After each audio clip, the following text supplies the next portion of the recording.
În această săptămână am dat check-in în orașul Milișăuți din județul Suceava. În afară de frumusețile locului, am dorit foarte mult să participăm la Zilele Orașului, eveniment care nu s-a mai organizat la Milișăuți de 13 ani.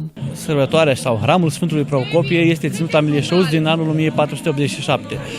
În 2009, în urma unui eveniment nefericit, fosta administrație l-a întrerupt și a fost o pauză de 13 ani în care nu s-a ținut, dar foarte mulți cetățeni din localitate i-au simțit lipsa pentru că am crescut de mici cu acest eveniment, de-abia așteptam, când eram mici, data de 8 iulie și toată lumea a solicitat, chiar și anul trecut, dar n-am putut organiza pentru că era pandemie și ne-au reproșat cumva că nu am renodat tradiția. Anul ăsta, din fericire, pandemia ne-a permis să rulăm această sărbătoare și, după cum se vede, a ieșit foarte bine. Dacă ai oameni buni lângă tine, nu e deloc dificil. Este solicitat, într-adevăr, dar nu foarte dificil. Dacă echipa e compusă din oameni implicați, totul merge strună.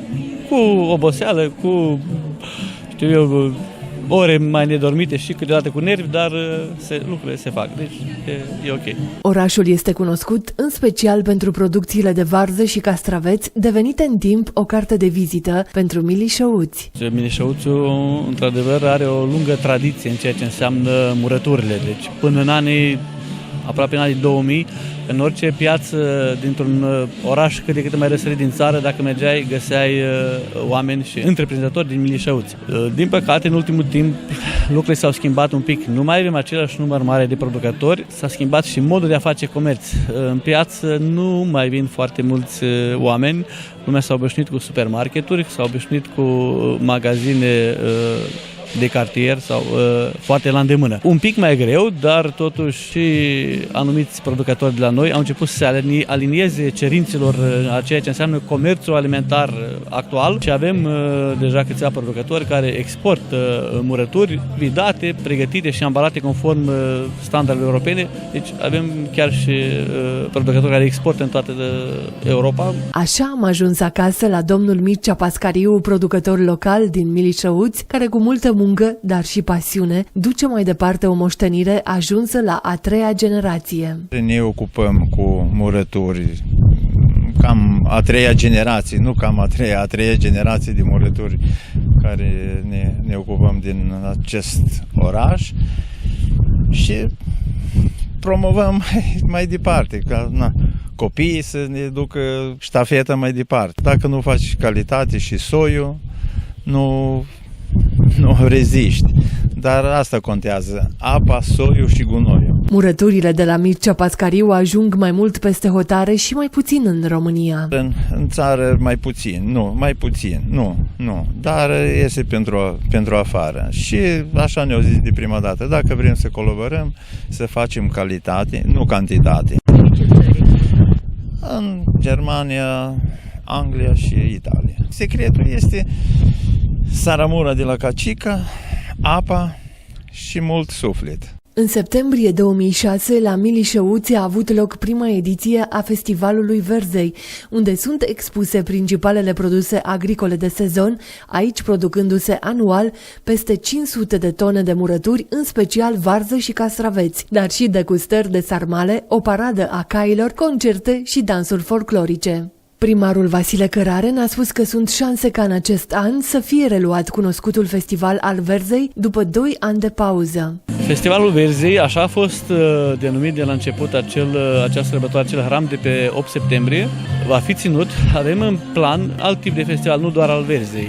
Discutăm cu mai mulți producători, vrem să-l facem un festival mai mult al recoltei sau al producătorilor din toată țara, să aducem mai multe tipuri de produse agricole, prelucrate sau neprelucrate, mai mulți producători din toată țara, să o transformăm într-o sărbătoare mult mai mare decât doar strict a Verzei de Milișăuți. În cele 3 zile de sărbătoare la Milișăuți am văzut doar oameni cu zâmbetul pe buze, pentru că după restricțiile pandemiei a început sezonul evenimentelor de vară cu muzică și voie bună, de care toți s-au bucurat din plin. După 2 ani care cu Iohannis am stat o leacă ascuns așa, n-am mai ieșit din curte de vreo 3 ani de zile, deci bucuros acum că beau și eu o bere, deci am mâncat numai bărăbule prăjite, deci 3 ani de zile vai și mare de capul meu. Acum Altfel, când am scăpat o leacă pe prunt, e veselie.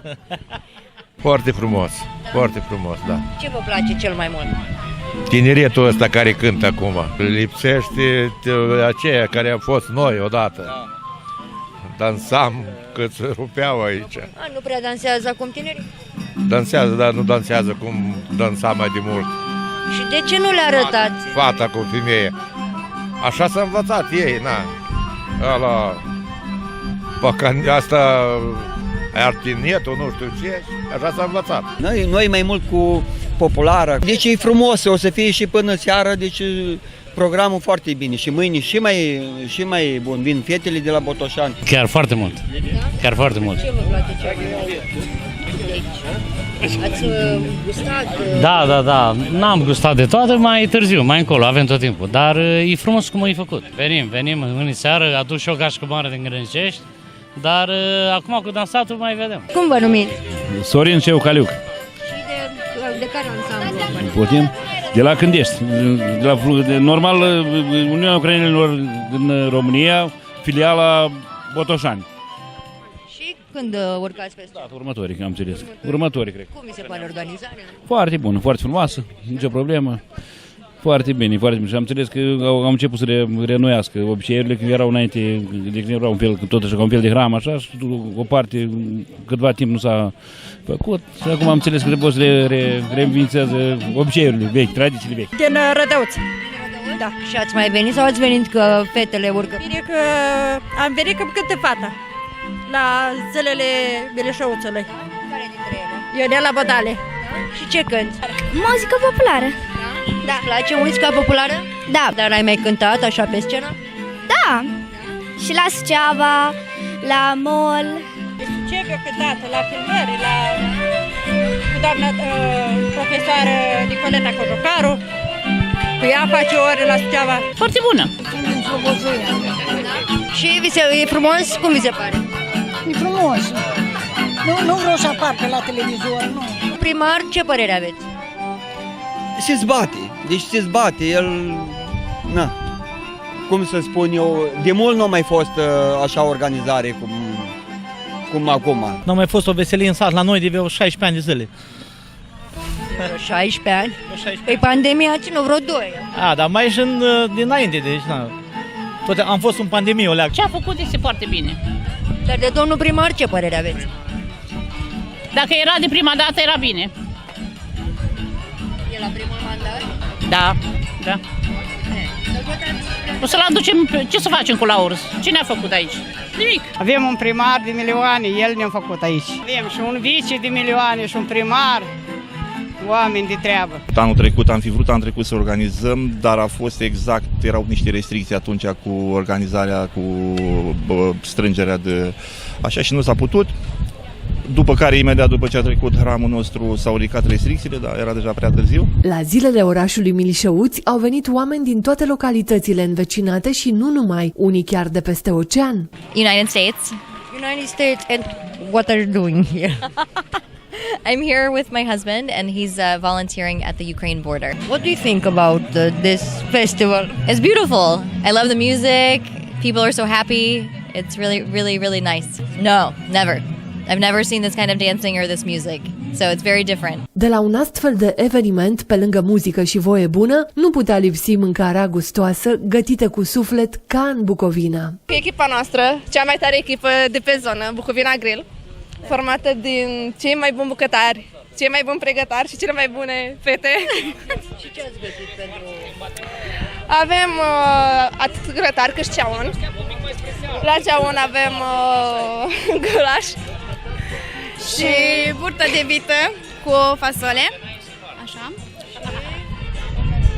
Avem preparate din pui, mici cârnăciori tradițional românesc, ceafă de porc, cartofi pai. Cine gătește cel mai mult aici în echipa voastră? Fiecare are contribuția sa. Avem persoane la grătar, atât la ceaun, fiecare știe locul. Voi câți ani aveți voi? Poftim? De la 20 de ani, eu 18, 21. Știți să gătiți la vârsta asta? Da, bune de mărtat. Noi încercăm să mergem pe piață cu ceva nou. Asta trebuie să încercăm să ne descurcăm, nu știu. Și aici avem un gulaș foarte ok, tot făcut acum la moment, proaspăt, ceva extraordinar, chiar vă recomand. La zilele orașului au participat câteva mii de persoane în cele 3 zile, iar printre ele, nu de puține ori, am văzut și personalități din județul Suceava, care au venit pentru sărbătoare, pentru mâncare și pentru muzică bună. Am venit cu plăcere aici. Este un eveniment al colegului nostru, Vasile Cărare, primarul de la Milișăuți. Este un obicei care a fost reluat după 13 ani. Ei își aduc aminte când erau copii, așteptau cu nerăbdare ziua de 8 iulie, când se făcea hramul la Milișăuți de 3 zile. Am fost și vineri, mă bucur că este foarte multă lume. Lumea este dorită de evenimente, să iasă, să se întâlnească și în seara asta am venit în special pentru cei de la Compact, dar ne-au plăcut și toate formațiile pe care le-am văzut aici. Vineri seara când am fost de la Rapsodia din Botoșani, ne-a uns sufletul cu muzica pe care au cântat-o. Este o atmosferă extraordinară și mă bucur să fiu aici, alături de colegi, de prieteni. Pe scena din Milișăuți nu au urcat doar artiști, ci și oameni obișnuiți din oraș care sunt un exemplu pentru toți. Primarul Vasile Cărare a premiat în acest an cuplurile care au împlinit 50 de ani de căsătorie. Eu nu pot să mint, eu spun adevărul. Am o căsnicie foarte fericită și am întemeiat o familie foarte frumoasă. Am nepoți studenți, am o fată studentă care anul întâi la drept la Iași, un nepot la facultate tot la Iași, la bănci finanțe. Deci, și care e secretul? Mie mi-a plăcut să muncesc, nu mi-a plăcut în viața mea să mint, să cumle cu bârfă.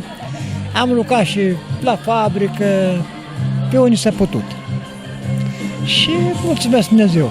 Să fie toată lumea să aibă așa o căsnicie frumoasă cum avem noi. Orașul Milișăuți se mândrește și cu elevi de nota 10 la bacalaureat. Am făcut 3 ani de chimio și mai apoi m-am transferat în ultimul an la științe sociale pentru a putea avea o carieră în drept. Și spuneai că vrei să faci magistratură. Da, ăsta e un vis de-al meu pe care l-am descoperit în perioada pandemiei și am realizat că ar trebui să-l justific pe parcursul studiilor mele post-liceale. Ce s-a întâmplat la școală în ultimii 2 ani? Școala online, cum a fost? Hurmuzachis a reușit să facă un lucru foarte bun în această perioadă, am reușit să învăț, dar pentru mine a fost momentul prielnic în care să învăț mai mult și să realizez ce vreau să fac. Din ce am înțeles în restul zonelor, mai ales în zonele rurale, situația nu a fost una atât de prielnică și aici Ministerul ar trebui să intervină și să facă ceva, pentru că și promovabilitatea la BAC în mediul rural a fost foarte mică. Deci, da, sunt probleme. Am avut norocul să nu le întâmpin atât de des pe cât ceilalți. În spatele acestor manifestări au stat mereu organizatorii, dar și voluntarii. Sunt voluntar pentru festivalul de la Milișăuți. De ce faceți voi toată ziua aici? Păi, chiar întotdeauna avem de lucru. Avem pentru persoane invitate, trebuie să servim și așa, pregătim mese și, în general, ne descurcăm să direcționăm trupele, avem voluntari care sunt la poartă și, bine ați venit și mai departe la cei care vin și, în general, ne învârtim peste tot și facem tot ce trebuie și ce ne cere. Așa este. Zilele orașului Milișăuți s-au încheiat apoteotic, cu un concert susținut de legendara trupă Compact. În zona n-am fost la Milișăuți și suntem foarte bucuroși că am bifat pe hartă prezența noastră aici. Venim după un drum foarte lung, aproape 650 de kilometri, dar am promis și a trebuit să fim aici. Cu mare drag pentru toți care se uită la noi. Ce concerte mai aveți vara asta? Uitați-vă pe rețelele de socializare, că să mă apuc acum să vi le spun, sunt foarte multe, până în toamnă departe, dar punctul culminant va fi turneul din toamnă, pe care evident l-am întrerupt în primăvară ca să reluăm în toamnă, dar partea a doua, alte orașe cu săli de sport și mai multe. Vă place zona asta a Bucovinei? Îmi place toată România, eu sunt un îndrăgostit de România. Îmi place Cluj, îmi place Reșița, de unde am venit din Caransebeș, niște peisaje magice sunt acolo și zona asta evident că nu duce lipsă de lucruri foarte frumoase și oameni foarte ospitalieri. Am fost foarte surprins, plăcut surprins, eu și colegii mei, că de la oamenii simpli până la domnul primar, toată lumea a fost foarte săritoare și amabilă, lucru pentru care vă mulțumim foarte mult.